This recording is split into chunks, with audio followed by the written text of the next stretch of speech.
Est-ce que tu sais dire non? Voilà, juste dire non. Si tu sais pas, tu devrais apprendre, parce que ça te sauvera la vie. Bonjour, c'est Pragmatic Man, bienvenue sur cette chaîne, bienvenue sur cette nouvelle vidéo où, comme je viens de te le dire, il va s'agir de voir les bienfaits de dire non dans la vie. Alors on va voir non comment, non à quoi, à qui, mais en tout cas le mot non est très important en fin de compte. Parce que on voit beaucoup d'hommes qui gâchent leur vie parce qu'ils ont passé leur temps à dire oui. Ils ont passé leur temps à dire oui, à être conciliants, à suivre le troupeau, à se conformer à ce qu'on attendait d'eux.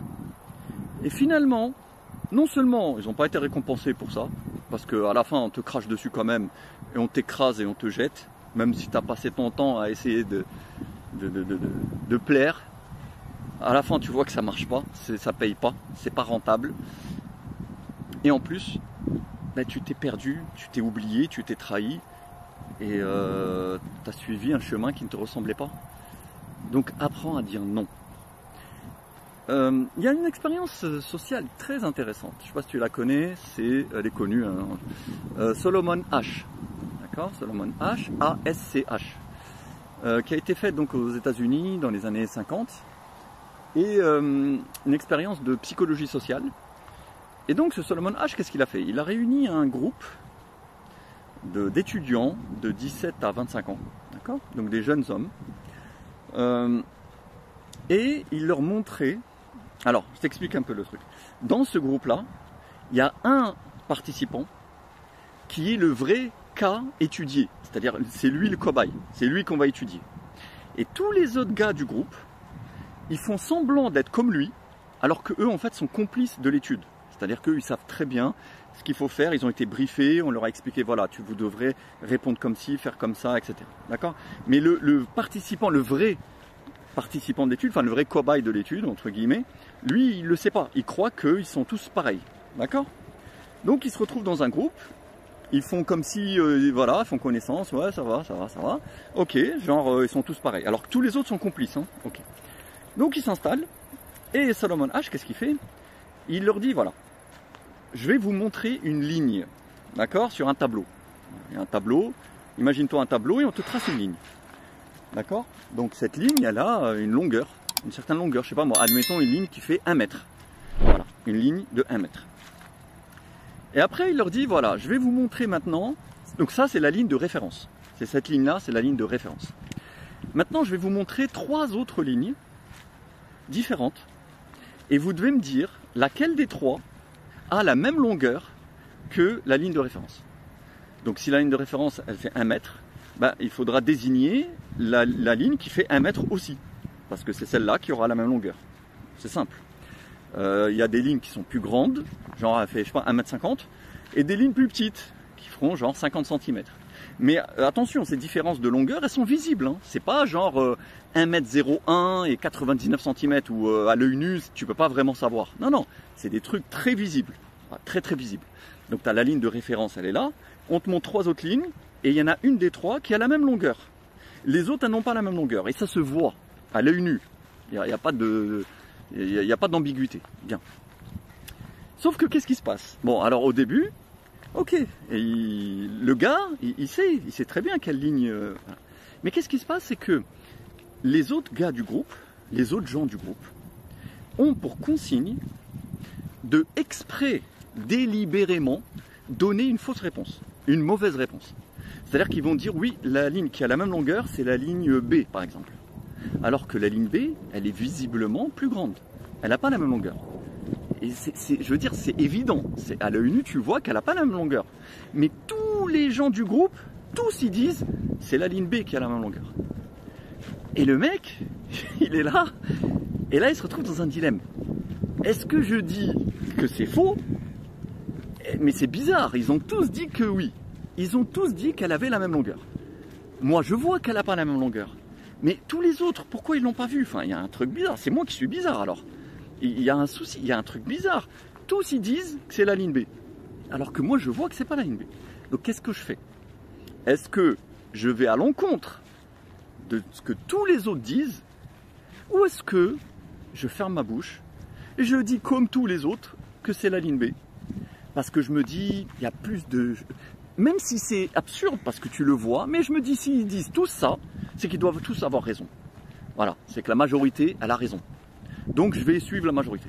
Voilà, tant pis. Eh ben devinez quoi? Les 3/4 des cobayes comme ce mec-là, ils répondent comme le groupe. Voilà. Ils ont dit oui, c'est la ligne B, elle a la même longueur. Alors qu'ils voient que c'est faux, mais ils suivent le groupe. Ils n'ont pas le courage, ils n'ont pas la force d'aller à l'encontre du groupe. C'est-à-dire qu'ils sont piégés par le besoin de conformité. Voilà. Ils ont besoin de se conformer au groupe. Si tout le monde dit il faut aller à droite, il y en a qui dira bah ouais, ok, il faut aller à droite. Si tout le monde dit il faut aller à gauche, il va dire ok, il faut aller à gauche. Si tout le monde te dit il faut être très gentil avec les femmes, il va dire ouais, il faut être très gentil avec les femmes. Si tout le monde te dit je sais pas moi, voilà, faut acheter tel produit, il va acheter tel produit. Si tout le monde fait ça, et là on retrouve effectivement, de toute façon tout le monde le voit, enfin, on peut le constater facilement, la plupart des gens sont dans ça. Ils sont dans le conformisme. Ils ne font pas finalement ce qu'ils pensent vraiment. Bon déjà ils ne prennent même pas le temps, il ne faut même pas l'effort de penser quoi que ce soit de toute façon. Mais bon, c'est-à-dire que ça ne vient pas d'eux, leur vie ne leur ressemble pas, leur vie n'est pas comme ce qu'ils sont, comme ce qu'ils voudraient. Ça ne correspond pas en réalité à ce qui leur conviendrait le mieux ou à ce qui leur correspondrait le plus authentiquement. Non. Les gens, alors chez les femmes, là c'est même pas les 3/4, c'est 99%, parce que les femmes sont extrêmement conformistes, voilà, elles suivent le vent, voilà, elles suivent la majorité. Voilà. Donc, et c'est pour ça qu'elles suivent les modes, par exemple, enfin, tout simplement. Cet été, tout le monde met ce short, eh ben elle va acheter ce short. L'année prochaine, tout le monde va, par exemple, porter du bleu. Bon, bah, je vais mettre du bleu. Ensuite, tout le monde va faire... Voilà, elles sont extrêmement conformistes. Mais les hommes aussi, malheureusement. Alors, évidemment, tu te doutes bien que plus la société se féminise, plus les hommes se féminisent, bah, plus ils rentrent encore plus dans ce besoin de conformité. Du coup, quel est l'intérêt du système ? Si on veut que tout le monde marche dans un sens, est-ce que c'est d'avoir des hommes virils, forts, qui affirment leurs idées et leur goût et leurs valeurs, ou est-ce que c'est d'avoir des hommes féminisés qui, comme les femmes, ben, sont dans la conformité, sont dans le conformisme. Donc tu vois que qu'est-ce qui arrange le plus la machine? Alors, on ne va pas rentrer trop dans les détails, hein, parce que je sens que voilà, faut pas que je me lâche trop.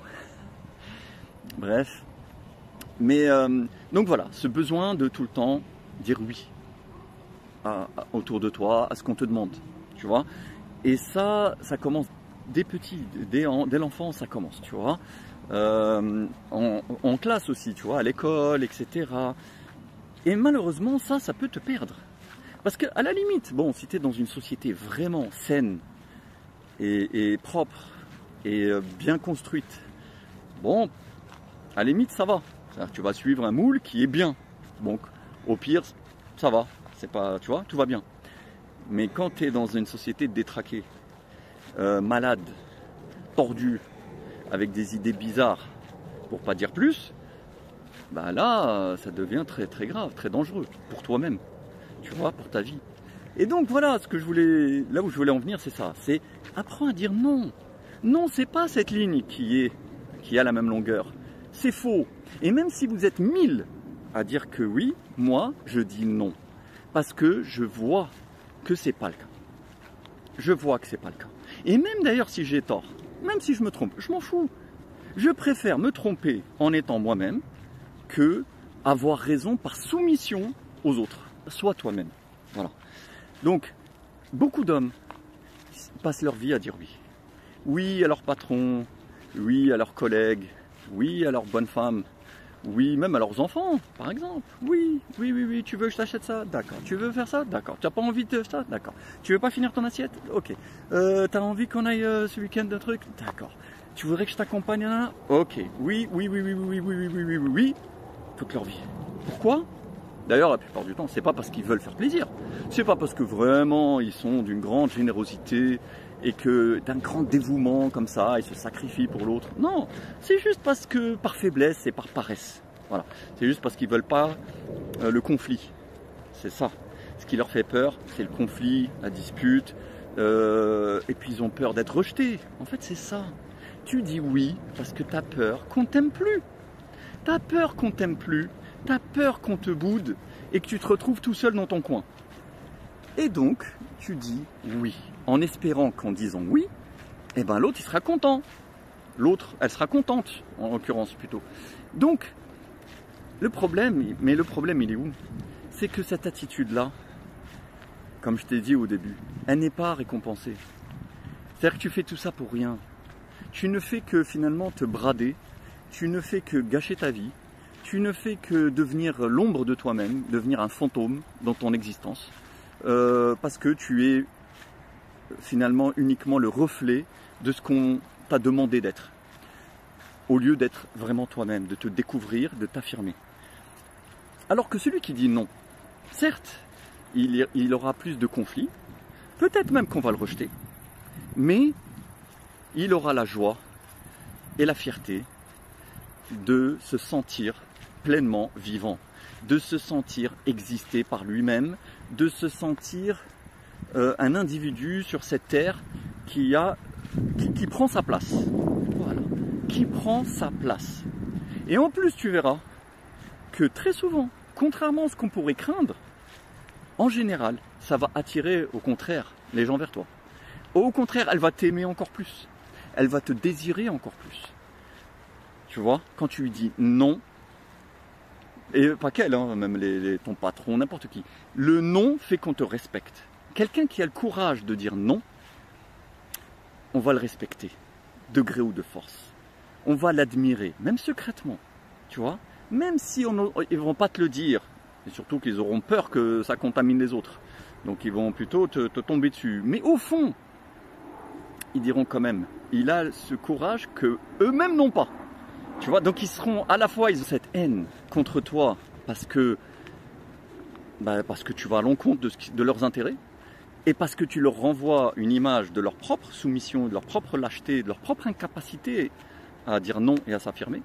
Et ça leur plaît pas. La plupart des gens, ça leur plaît pas quand tu leur montres à travers toi, sans rien dire, mais à travers ce que t'es, tu leur montres ce que eux sont. Et souvent, comme c'est pas glorieux, ils aiment pas ça. Alors que quand t'es comme eux, tu les renforces, tu les confortes. Donc ça leur fait plaisir. Donc tu vois, c'est sûr que quand tu vas dire non, ça va déplaire.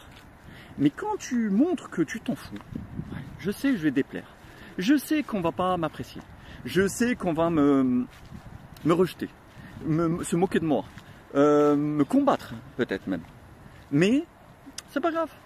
Parce que je trouve une satisfaction beaucoup plus élevée, une joie, une fierté, un bonheur à exister selon ce que je suis, être moi-même.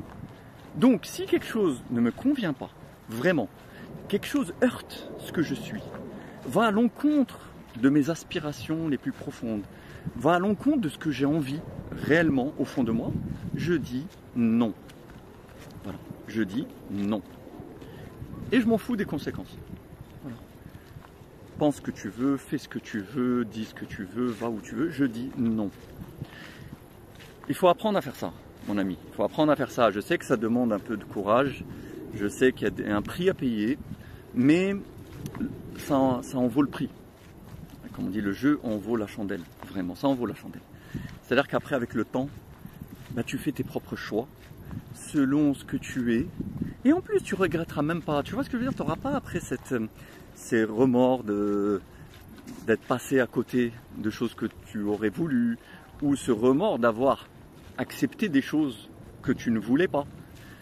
Tu vois, il vaut mieux être soi-même et en souffrir, entre guillemets, c'est-à-dire des conséquences, c'est-à-dire pas souffrir d'être soi-même, souffrir des conséquences sociales d'être soi-même, parce que la société n'a pas envie de te laisser être toi-même.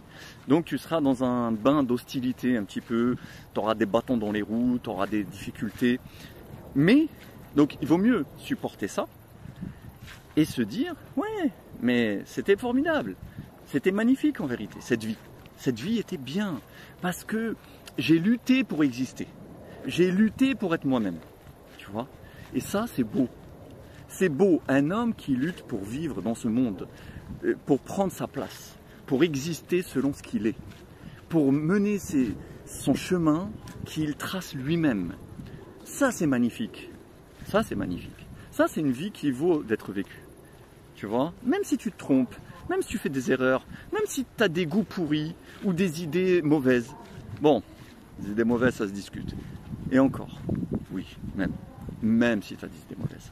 Il vaut mieux vivre dans tes idées mauvaises que de vivre dans les bonnes idées des autres. D'accord? Tu vois? C'est-à-dire, j'espère qu'on me comprend, hein, je ne suis pas en train de dire vivre les mauvaises idées, mais je veux dire par là, être authentique. Pour moi, ça c'est extrêmement important. Être authentique, tu vois. Arrêtez d'être toujours dans je veux plaire à ce qu'on me demande. Enfin, je veux me conformer à ce qu'on me demande. Je veux plaire aux autres. Je veux plaire à ma belle famille. Je veux plaire à ma femme, à mes gosses, à mes collègues, au code de la route, à la gendarmerie, à je sais pas quoi. Voilà, il faut que je sois toujours dans les clous, il faut que je fasse ce qu'on me demande. Même si je suis pas d'accord, même si j'ai pas envie, même si, ouais, mais je dois. Bon, évidemment, il y a une part de, on est toujours forcément obligé d'accepter certaines choses. J'ai pas dit qu'il fallait être complètement sauvage et voilà, et à partir sur une île déserte et faire sa vie en pêchant. Quoique, c'est bien, c'est bien comme projet en vérité. En vérité, c'est magnifique. Mais je sais qu'on n'en a pas le courage et qu'on est obligé de composer avec la société. Bon, on est obligé de faire certains efforts, accepter certaines choses, il faut être réaliste, je le sais. Mais globalement, quand même, et puis sur des choses importantes qui te tiennent à cœur, tu vois, il faut apprendre à dire non. Et c'est un apprentissage. Tu commences la première fois, tu vas voir, ça fait du bien. Ça fait du bien. Tu vois, par exemple, tu es avec ta femme, elle te dit, ouais, ce week-end... on est invité à tel endroit pour faire telle chose. Et toi, tu n'as pas du tout envie de voir ces gens-là, et de faire ces choses-là. Voilà. Tu n'as pas du tout envie. Toi, tu avais pensé à autre chose, tu vois, par exemple, et tu prenais le temps d'y réfléchir encore un peu. Mais elle t'annonce le programme. Elle te dit, ouais, non, on va faire ça.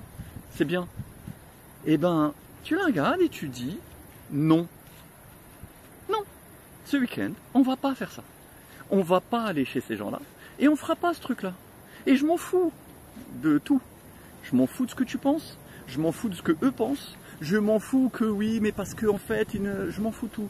Moi, j'ai pas envie. J'irai pas et c'est non. Voilà.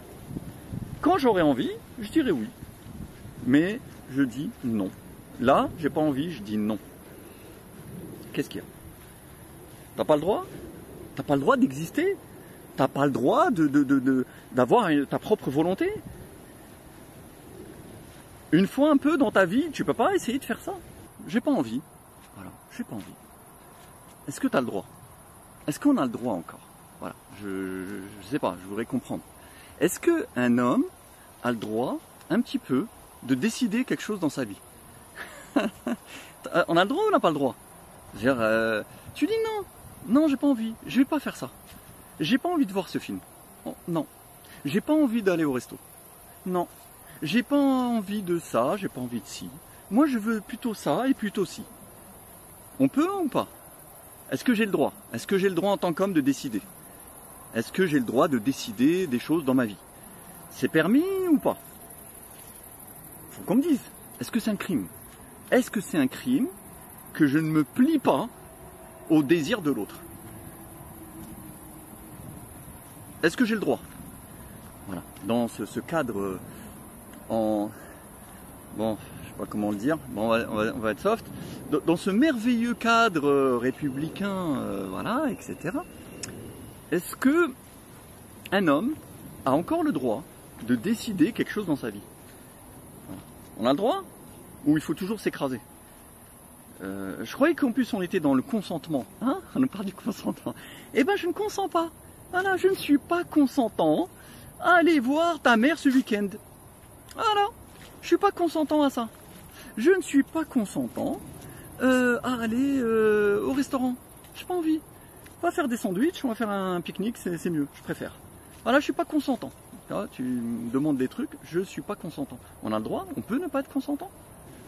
Tu vas te laisser comme ça piétiner, écraser jusqu'à quand? Jusqu'à quand? Parce que ça s'arrête jamais. Ce week-end c'est pour telle chose, la semaine c'est pour un autre truc, la prochaine fois ce sera encore un autre truc, il y a encore un truc, et puis il y a elle, il y a l'autre, il y a l'autre, il y a l'autre, et toute ta vie tu vas être comme ça. Et en plus, comme je t'ai dit, tu ne seras pas récompensé. Crois pas qu'en étant docile et le gentil petit soumis, qu'à la fin tout le monde va t'aimer et que ça va être, on va dire ah ce mec-là c'est vraiment un mec formidable, il est très voilà très facile à vivre, très arrangeant, c'est bravo. Enfin non. Personne ne va calculer ça, personne ne verra ça comme une vertu de ta part ou comme un effort que tu as fait. Non, au contraire, ils diront bon, voilà, c'est normal quoi. C'est normal. Tu dois fermer ta gueule en fait, c'est juste normal. C'est ton rôle. C'est ton rôle de tu travailles, tu payes, tu fermes ta gueule, tu dis oui à tout. Voilà ce que la société te demande. Voilà. C'est ça qu'on te demande, en te faisant croire que c'est bien d'être comme ça. Non. T'es un homme, c'est pas normal. Un homme, il se définit beaucoup par non, par le fait de dire non. En fait, c'est par rapport à quoi tu dis non que tu te définis. Moi, je pourrais dire que tu apprends à connaître un homme en regardant à quoi il dit non. Voilà, c'est ça qui te permet de savoir quel est cet homme. Si tu vois qu'il dit non à rien, ou alors il dit non aux choses que le système lui demande de refuser. Parce que bon, quand je dis ça, quand je dis dire oui à tout, ça marche aussi dans l'autre sens. C'est-à-dire qu'il y a des mecs qui disent non, mais ils disent non à des choses parce qu'on leur demande de dire non. Parce que toute la société dit non. La télé dit non, BFM TV dit non, CNews dit non, les journaux disent non, voilà, tout le système te dit ah ça c'est pas bien, c'est non. Et le gars il dit ah ouais non, bah non, alors je dis non aussi. Mais je te parle d'un vrai non personnel, qui va à l'encontre de ce que tout le monde fait. Par exemple, un truc tout le monde dit oui, toi tu dis non. Ou un truc tout le monde dit non, toi tu dis oui. Ça par contre je veux. Ah mais non, comment ça tu veux ça? On t'a dit c'était pas bien. Ceux qui veulent ça c'est des monstres. C'est horrible, comment on peut vouloir ça? Bah ouais, bah moi je veux ça. Ok, je suis un monstre, je suis horrible, je m'en fous. Moi, ça me plaît. Voilà. Tu peux faire ça un peu. Essaye de faire ça. Et rentre même pas dans les débats. Ne cherche pas à t'expliquer, parce que ça aussi c'est une technique. Ils essayent de te vider, tu vois, de t'épuiser par des débats où tu dois justifier tes oui et tes non. Justifie rien. Tu dis non comme ça, parce que j'ai envie. Ou parce que j'ai pas envie. Voilà. Perds pas ton temps, parce que de toute façon, quand tu essaieras de leur expliquer, ils comprendront rien de toutes les manières. Ils comprendront rien, et au contraire, ça ne fera que les pousser à te rejeter encore plus. Et à te dire, mais t'es complètement fou, t'es complètement malade, c'est pas possible d'être comme ça. Rentre même pas dans les débats. Tu dis oui quand ça te convient, tu dis non quand ça te convient pas. Et c'est tout. Et tu laisses le monde s'écrouler derrière toi. T'en as rien à foutre. Voilà. Ouais, je sais que c'est pas facile. C'est pas facile, surtout quand on n'a pas l'habitude de faire ça. Tu vois, quand on arrive à un certain âge et qu'on n'a jamais fait ça, c'est pas évident. Mais justement, si dans ta vie, tu as eu par exemple un divorce, un échec quelconque, un virage en fait, voilà, si tu es dans un virage d'existence, bah, profites-en pour changer ta façon d'être. Profites-en pour expérimenter le pouvoir et le goût et la saveur magnifique du non. Essaye. Voilà. Bon, sur ce, je te souhaite donc du courage pour t'affirmer plus. Et n'oublie pas de t'abonner. Mais tu peux dire non, tu peux dire non, je m'abonne pas. Voilà, j'ai pas envie de m'abonner, je m'abonne pas. Et c'est très bien, je serais très content. Mais si tu as envie quand même, attends, je passe par où? Ouais, je passe par là. Si tu as envie quand même, et enfin, si tu apprécies mes propos et que tu penses qu'ils peuvent aider des hommes qui vont dans le bon sens, qui peuvent les pousser dans la bonne direction, eh ben je t'invite fraternellement, amicalement, à t'abonner à ma chaîne, à liker, à partager cette vidéo par exemple, à commenter aussi, commente. Dis-moi ce que tu en penses. Dis-moi comment tu le vis. Donne-moi une anecdote, une expérience que tu as vécue de ce type-là. Ça serait intéressant. Ça, tu vois, ça apporterait un enrichissement à mon discours. Donc, je te dis à la prochaine. Prends soin de toi, porte-toi bien. Salut.